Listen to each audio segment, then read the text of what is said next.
Welcome back. Iftikhar Chaudhary और साकिब निसार मलिक अदालती तारीख में सियाह बाप के तौर पर जाने जाएंगे। सिंध के सीनियर वजीर शर्जील इनाम मेमन ने मुतालबा किया है कि इफ्तिखार चौधरी और साकिब निसार को साबिक चीफ जस्टिस भी ना कहा जाए। उनसे तमाम मरात वापस ले ली जाएं। पीपल्स पार्टी आईनी अदालतों की हिमायत करती है। कोई भी जज या चीफ जस्टिस आ जाए, हमें फ़र्क नहीं पड़ता। जुडिशल एक्टिविज्म का सबसे बड़ा नुकसान पीपल्स पार्टी का हुआ। शहीद भुट्टो का अदालती कत्ल हुआ था, ये मुल्की मफादात का कत्ल हुआ था।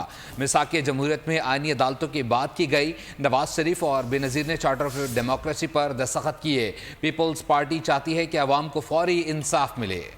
अदालती रिफॉर्म पीपल्स पार्टी चाहती है। पीपल्स पार्टी ने पहले ही कहा है जी कि हम किसी पर्सन स्पेसिफिक लॉ की सपोर्ट नहीं करते, हम सिस्टम की बेहतरी के लॉ की सपोर्ट करते हैं। कोई भी जज आ जाए, कोई भी चीफ जस्टिस आ जाए, हमें कोई फर्क नहीं पड़ता। 45 साल लगे हमें शहीद जुल्फ़िकार अली भुट्टो साहब को इंसाफ दिलवाने में। कॉन्स्टिट्यूशनल कोर्ट इसलिए बनाई जाए लोगों को जल्द इंसाफ मिल सके, लोगों को उनके दरवाजे पे इंसाफ मिल सके। जिस तरीके से अदालती कुर्सियों पे बैठकर इफ्तिखार चौधरी और साकिब निसार जैसे शख्सों ने जो इस मुल्क में अदलिया का जो हशर किया, ज़ाती ख्वाहिशात पे अदालतें चलाकर, मेरी अपील होगी कि इफ्तिखार चौधरी और साकिब निसार के तमाम मरातें जो रिटायरमेंट के बाद उनको मिलती हैं वो वापस ली जाएं और इनको साबिका जस्टिस भी नहीं कहा जाए। सब्सक्राइब करें और बेल दबाएं ताकि कोई खबर रह न जाए।